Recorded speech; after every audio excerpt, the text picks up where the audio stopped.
அணிந்து வந்த பாவை வருக, புடவை அணிந்து வந்த பூவே வருக.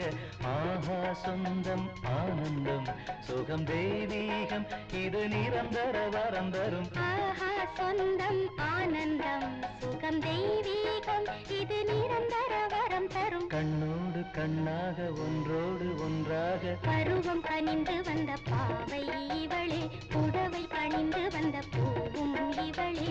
யாரோ எழுதிய கவிதை மனப்பாடம் செய்தேன் வரிகளை, இவள் யாரோ எழுதிய கவிதை மனப்பாடம் செய்தேன் வரிகளை. காதல் பருவம் கனிந்து வந்த பாவை இவளே, புடவை அணிந்து வந்த பூவும் இவளே.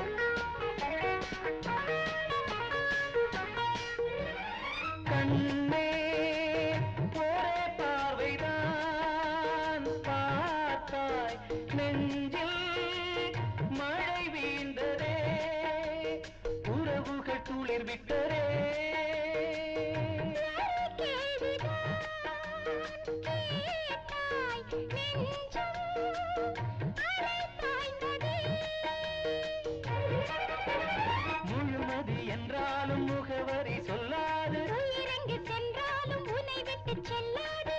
நீ இல்லாது நானும் ஏது. பருவம் கனிந்து வந்த பாவை இவளே, புடவை அணிந்து வந்த பூவும் இவளே.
பாவை வருக, புடவை அணிந்து வந்த பூவே வருக.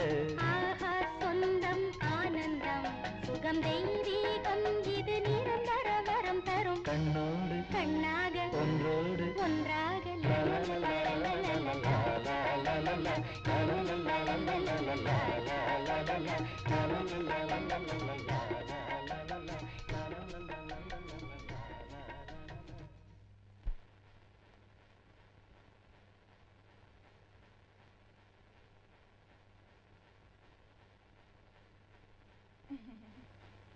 உட்காருமா. மா, உன்னை தொல்லை பண்றோன்னு நினைக்காதம்மா. நல்லா யோசிச்சு உன் சொந்த ஊர் எதுன்னு சொல்லுமா. எனக்கு எந்த யோசனையும் வரல. எதையாவது நினைச்சா குழப்பமா தான் இருக்கு. இத பாருமா, குழப்பமா இருக்குன்னு யோசனை பண்றது விட்டுறாதமா. அதானே, மூளைய லூசா விட்டுடு. தலைய ரெண்டு அசக்கு அசக்கி ஒவ்வொன்னா கொண்டாடுற. நாங்க என்ன மொத்தமாவா கேக்குறோம்? இன்ஸ்டால்மெண்ட்ல கொடு. டாக்டர் உனக்கு பழைய ஞாபகம் வரலன்னு இங்கிலீஷ் வைத்தியம் பாக்குறது பிரயோஜனம் இல்லங்கற. அட சொல்லுங்க. அதாவதுமா, உனக்கு என்ன ஆயிருக்குது, ஒரு விபத்துல தலையில அடிபட்டு எண்ணங்கள்லாம் அப்படியே ஜாமாய் ஒரே இடத்துல தேங்குது. அதை அப்படியே பரவலா எடுத்துட்டு வரணும். நீ என்ன பண்ற, தலையில அடிபடாம செவுத்துல நங்கு நங்குன்னு முட்டிக்கோ, எல்லாம் வந்துரும். என்னால முட்டிக்கவும் முடியாது, மோதிக்கவும் முடியாது. எனக்கு கொஞ்சம் அமைதியா இருக்க விடுங்களேன். அமைதியா விடுனா நீ கேட்டதானே? யாரு நானா? உங்க வாயை வச்சு கொஞ்சம் சும்மா இருங்க. என் வாயை வச்சுக்கின்னு நான் சும்மா இருக்கணும்ன்றியா? சீ, சும்மாரே. வாய முடியா? அம்மாடி, லேசா ஏதாவது யோசிச்சு சொன்னீங்கன்னா அங்கிருந்து ரூட்டு போட்டு பிடிச்சுக்குவேன் நானு. எங்களுக்கும் ஒரு 5000 10,000 கிடைக்கும். ஏமா, நீ எந்த ஊர்லமா பிறந்த? நான் எங்க பிறந்தேன்? என்ன நம்மளே கேக்குது இது? ஏமா, நீ படிச்ச பள்ளிக்கூடத்து பேராவது ஞாபகத்துல வருதா? கரெக்ட்மா. பள்ளிக்கூட பேர் மட்டும் சொல்லு, மத்தத ஹெட்மாஸ்டர் கிட்ட கேட்டு நாங்க தெரிஞ்சுக்கிறோம். No, I am not getting anything. ஒன்னு தெரியுது, இது கிராமம் இல்ல, சிட்டி. இங்கிலீஷ்ல பேசுது, கான்வென்ட்ல படிச்சிருக்கணும். அதானே. எந்த ஒரு கான்வென்ட்மா? மெட்ராஸா? இந்த சமுத்திரம் பீச் எல்லாம் இருக்குமே. அறிவு கட்ட முண்டம். பீச் சமுத்திரம் ரெண்டுமே ஒண்ணு தாண்டி. இப்ப நான் கேக்குறேன் பார். ஏம்மா, மதுரை கான்வென்ட்டா? அதான் காமாட்சி அம்மன் கோயில்லாம் இருக்குமே, அந்த ஊரம்மா? இப்ப நீதாயா குழப்பற? மதுரையில காமாட்சி அம்மன் கோயிலா, மீனாட்சி அம்மன் கோயிலியா? அந்த குழந்தைய போட்டு நீ குழப்பாத. நமக்குள்ள எதுக்கு சண்டை? அது கோயில் பேரை சொல்லட்டும், அதை வச்சு ஊர் பேரை நம்ம கண்டுபிடிச்சிக்கலாம். ஏமா, இந்த கோயில் பக்கத்துல குளம் இருக்கிற மாதிரி ஏதாவது ஞாபகத்துக்கு வருதா? கிழிஞ்சது கிருஷ்ணகிரி வரைக்கும். கோயிலுன்னா பக்கத்துல குளம் இருக்குண்டி. நீ கம்முன்னு இரு, நான் கேக்குறேன் பாரு. ஏமா, நீ சின்ன வயசுல பாண்டிகிடி ஆண்டி இருந்தீனா கூட ஆடிச்ச பொண்ணு அது பேரை சொல்லு, அங்கிருந்து ரூட் போட்டுக்கிறேனா. என்ன ஏன் இப்படி தொல்லை பண்றீங்க? மா, தொல்லை பண்ணலமா. இப்ப நான் உன்னை சும்மா விட்டுறேன். ராத்திரி பூரா நல்லா தூங்கு. காலையில இருந்து ஏதாவது ஞாபகத்துக்கு வந்ததுன்னா உடனே இந்த டைரியில எழுதி கொடுமா, நான் பாத்துக்கிறேன். பெரிய நியூசன்ஸா போச்சு. அந்த பொண்ணு போயிடுச்சேன்னு அனாவசியமா நீ விட்டுறாத. சரி. அது எங்கெங்க போய் நிக்குதோ அங்கெல்லாம் நீ நில்லு. சரி.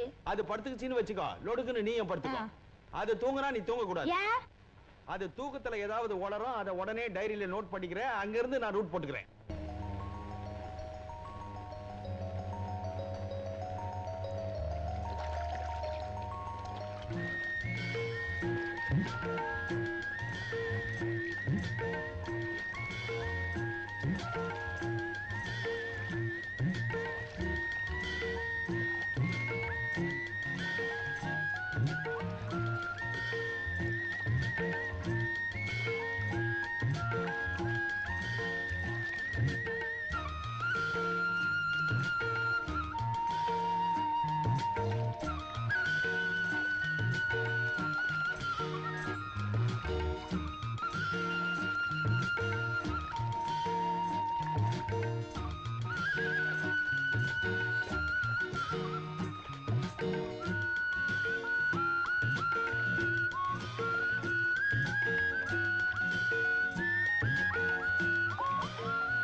Good morning doctor. Good morning. எப்ப சார் கல்யாணம்? இன்விடேஷன் உண்டுல்ல? Oh sure. பாய். பாய்.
பாருங்க டாக்டர்.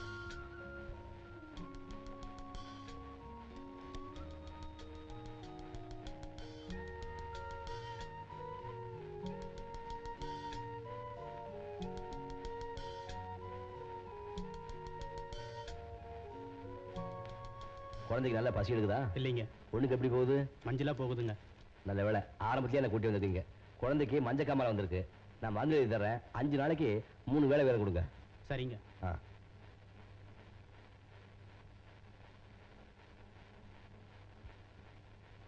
இந்தா இந்த மருந்து வாங்கி கொடு. தேவைப்பட்ட என்ன கூப்பிடு. சரிங்க.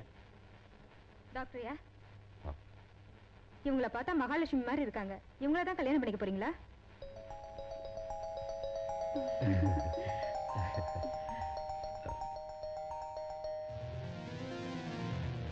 என் வாழ்க்கையில் இப்படி ஒரு இழப்பு ஏற்படும் நான் நினைக்கவே இல்லை. கல்யாணமான 3 வருஷத்துல என் பவித்ராவை நான் இழந்துட்டேன்.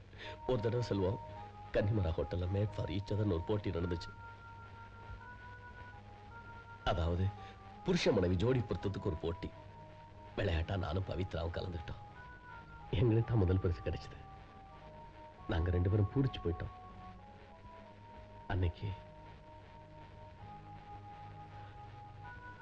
பவித்ரா சொன்னா, இந்த ஜென்மத்தில் மட்டும் நான் உங்களுக்கு பொருத்தமான ஜோடி இல்லைங்க, இன்னும் 7 ஜென்மத்துக்கும் நான் தான் உங்க மனைவி, உங்களுக்கு பொருத்தமான ஜோடின்னு சொன்னா. அப்படியெல்லாம் சொன்னவன் இவ்வளவு சீக்கிரம் என்னை தவிக்க விட்டுட்டு போயிட்டாளே. மிஸ்டர் சுதாகர், சிங்கப்பூர் போறப்ப நீங்க உங்க மனைவியை கூட்டிட்டு போயிருந்தா இந்த விபத்து ஏற்பட்டிருக்காது இல்லையா? அதான் ஃபேட். சிங்கப்பூர்ல ஒரு ஃப்ரெண்டோட பிசினஸ் ஆரம்பிக்கிறதுக்காக 2 மாசம் நான் இந்தியா விட்டு போக வேண்டியதா போச்சு. அவளையும் கூப்பிட்டேன். செல்வம், வியாபார விஷயமா போறீங்க, இப்ப நான் எதுக்குன்னு சொல்லிட்டான். கோயம்புத்தூர்ல அவளுக்கு ஒரு அத்தை இருந்தா. 2 மாசம் அவங்களோட இருக்கட்டுமேன்னு பவித்ரா அவங்க அனுப்பி வச்சேன். எங்கேயோ மைசூருக்கு டூர் போனாங்களாம். போற வழியில விபத்தான். என் பவித்ரா செத்து போயிட்டாளாம். இந்த செய்தியை கேட்டு நான் துடிச்சு போயிட்டேன். எனக்கு வாழ்க்கையை வெறுத்து போச்சு.